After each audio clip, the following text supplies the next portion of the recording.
நான் தூங்கும் முன்னே நீ தூங்கி போனாய் தாயே, என் மேல் உனக்கென்ன கோபம்?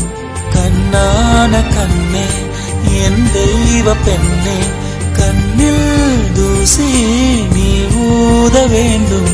ஐயோ ஏன் இந்த சாபம் எல்லாம் என்றோ நான் செய்த பாவம்.